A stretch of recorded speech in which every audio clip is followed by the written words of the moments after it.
Okay, Unheard Gems. Today I'm joined by an incredible artist all the way from England. This is Hunter, so I'm glad you could join us today. And how are you? I am so happy to be on the internet with you. So, so ready for this interview.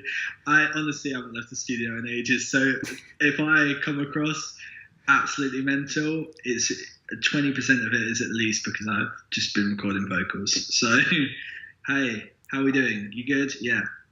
Doing good. So, first off, just so we can get to know you a bit better, when did you decide or knew you wanted to pursue music, and when did you decide to really start music? I definitely started doing music when I I went to a Justin Timberlake concert. That was my first ever concert when I was really maybe 11 or 12, and it was like the Justified tour. And that was ages ago. I might have been even younger, but I loved it. And then I started doing like the Like I Love You music video dance moves in my living room. And then I got a bit embarrassed because everyone at my school didn't think singers were cool. And then you get to an age like when you're 15, 16, where then singers are really cool. And I picked up a guitar when I was like 16, 17, really enjoyed it. And then from then went like busking and played loads of live shows just with an acoustic guitar. And then the people who look after me now found me and just said, "What do you want to do? You're good at writing songs, so what's the plan?" And I said, "I really love R&B music and I really love like popular music and I want to make songs like that." And that's how Hunter was born. And now Hunter is just releasing loads of songs and has an album coming out this year. And that it's been that kind of crazy. Like I just went away and I wrote like 400 songs in the last 4 years, and I've just been slowly releasing them and people seem to like them. So I've just been doing that. So then, if you could talk to us a bit about your music, how would you describe your music, your style, just a basic intro to you in music? I would probably say like R&B pop, electro R&B pop. Like they're electronic pop songs that sound a bit anthemic sometimes. That's kind of the best way I think I can describe it, because I love superhero movies and things like that, so I try and make everything sound a little bit cinematic. And I just love R&B and pop music, and it inspires me. I love Prince, I love Justin Timberlake, and I love Justin Bieber and Drake, and just go and make my own sort of genre by myself. Yeah. And so then you said, like just a second ago, you wrote like 300 or 400 songs just in the past like few years. So yeah, with that, probably about 500 now. Oh my gosh. So with that abundance of songs, what are your main sources of inspiration? What's your creative process like when you're writing? Just life. I don't really have a creative process or anything. I was gonna say process, but I'm English, so I messed that right up. But I don't really have one. I just go into the studio and sometimes I'll know some chords that I want to play, or sometimes I'll be in the shower and I'll start humming like a line, and I think, oh, is that a song I already know, or is that something I've just made up in my head? And then I go there and try and make it. And it's always just, I always find that the best songs are songs that probably have affected me personally, or something I can really draw inspiration from. The songs that are out that do the best are the songs that have come from experience. And so like Blind Spot and 4am, all of these songs came from honest places. So I try my hardest to always do that still. Yeah. So then one of my favorite songs of yours is actually your newest single called Beautiful. And so I just wanted to know, what was that song inspired by, and what's sort of the story behind it? So that's probably the oldest ever Hunter song. I wrote that maybe 4 or 5 years ago. And it was a song about when I was at that age. A lot of people had a hard time. It was at that kind of age where you're 19, 20, 18, 19, 20, and a lot of people fall out of love with themselves, or like fall into the trap of thinking they're not good enough because of people they see on magazines, or at the time in magazines. Now it's like on Instagram and stuff, but in magazines or on TV, and actresses and actors, and it was kind of like a way of saying to to people I knew, you're all right. Like, you don't need to have there's a line that says, "A battle with your body is your hardest fight," and it's like, that shouldn't be the biggest battle you have. Like, and it is for so many people, especially more.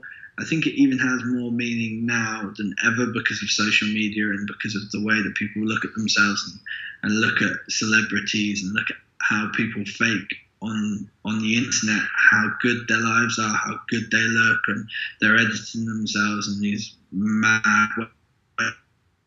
It's like, it makes it so hard for people who are looking on to try and achieve that unrealistic goal, and they make it hard for themselves, and it can make you insane or make you feel really sick, and just kind of wanted to write a song that just said, look, I wish you could see how good you actually are for yourself, and how good and how wonderful you are, and stuff like that, and hopefully it comes across like that. Yeah, definitely. I think that's a really beautiful and powerful message. So thank you for writing songs about that. No problem. I've got loads more. Awesome. So then, sort of on that loads more point, anything you can tell us about new music in the works? Is there anything we can expect to carry over from previous music, or anything new that you're exploring? So I've got an album coming out in a couple of months, and that's all new music apart from Beautiful, and 4 a.m. in Any Way is on it as well. But that is that's coming out. That's almost done. That's what I was recording some vocals for. It's it's going to be out soon, which is really exciting. And I've also been writing a couple of other little bits and bobs for other people and for certain movies and things like that. So hopefully that will come up soon, and hopefully that will come out too. It's always really strange with music because people think you just write a song, put it on the CD, and then it's in a shop. And I've grown up now knowing that that's not the case. So, I mean, yeah, it's really exciting. Everything that's coming out, I'm really proud of. I've also written a second album already, which I really want to. I think this first album has been like almost like a greatest hits of Hunter throughout the last 4 years, and the next album has all been written in the last couple of months, and I think it's a real progression and a real evolution of what I want to become as an artist, and I feel like I needed to do that now because I feel like I've learned so much over the last 4 years that I needed to get this out as well. So I know that might seem silly or sound really like ahead of myself, but I think you find that a lot of bands and artists will be so ahead of themselves sometimes. Yeah. And so, sort of on a different path now, I really loved what you did with like the music video, combining pretty much highlights from Your Favorite Worst Mistake. And I thought that was a really incredible project because I haven't seen artists combine their songs into one video like that before. So why did you make that creative decision to put them all into one video, and how involved were you in terms of that music video and the concept around it? It was my idea to almost make a trailer like a movie for the mixtape, which is why we blended it all together, because it just seemed like a good way to show, because lots of people would just show one song, and because it was a mixtape of 15 tracks of different songs, I wanted it to almost effortlessly blend into itself. Yeah, and all the songs really, like, for a minute I was like, wait, is this all one song? Or then I realized, oh, it's every song. I thought that was really cool. I think there is also on SoundCloud, you can download it just as one whole 45-minute piece of work, and that was kind of what I want to do, and that's what I want to do the albums as well, and I think the first album will probably be more single tracks, and it will almost be like 11 singles, because like I've said, it's kind of like a celebration of the last 4 years and almost the start of the Hunter project, but almost the end of the start, which is strange. But it's almost like when you finish school and you do like your end of school celebrations. I feel like this first album is being at school, like learning how to be an artist, learning how to write songs, learning how to deal with all of that kind of stuff. And I feel like I'm coming out for my like graduation now, and then I'm going to go to university for the second album and still keep learning, because you'll never stop learning. But like I'm going to keep learning, and hopefully this second album will be an even bigger progression. But I mean, mainly now I think it's time to focus on the first album and not get ahead of myself. Yeah, I'm really excited to hear everything. I'm super excited for that. I love your music, so Thank I'm you really so excited. much. And so then, sort of on a personal note, you've chosen really just to go as Hunter, and there's really no other, I guess, name or information out there about you as an individual. Why did you make that choice? Because I know there's a variety of reasons people have. I just didn't. I felt like when you've got people like Prince, like Usher, doing the kind of music that I love, I just didn't think that my whole name would just work. And also, everyone who makes sort of R&B pop music is either has such a cool name or a one-word name. I was like, yeah, it's got to be this. And Hunter just worked. It just came, and we just, ever since then, it's always been around. Yeah, that's really cool. And so then, if you had any advice you would give yourself starting out in music, whether it could be at really any phase, or it could even be advice to yourself now that you want to keep in mind, what would you tell yourself? Keep being patient. I think that's the hardest thing. I think that's what most artists, I think that's what kills most artists. I think it's so difficult. There's been so many times and to be honest, there's been so many times where I've literally almost had breakdowns, and like I like to think I'm quite a chilled out person, but when it comes to how passionate I am about becoming something in music and becoming something I can be proud of, I take it very personally when people say no and things, and everyone says no all the time. That's being patient and being able to accept people saying no. I think are the hardest things to grasp and the best things you need to know, because without that you will just be disappointed and upset all the time.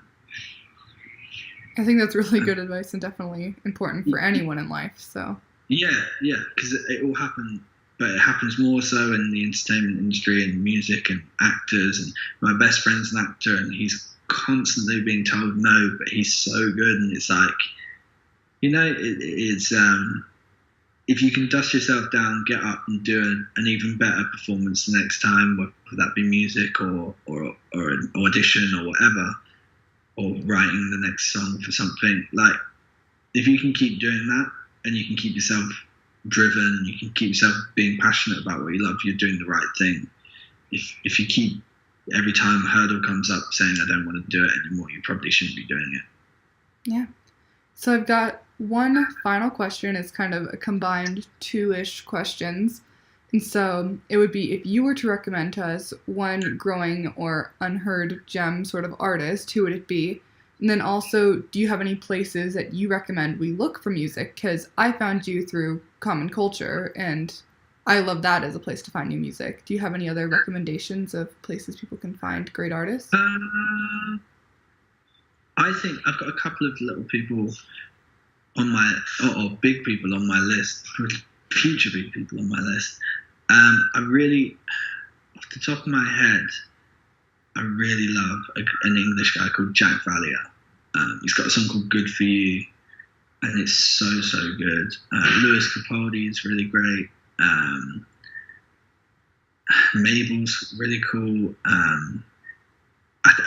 I was going to say like a couple of people, but then I realised they've actually blown up since I think they're new artists, but like Khalid, SZA, and like all of these people are now massive. And French Montana.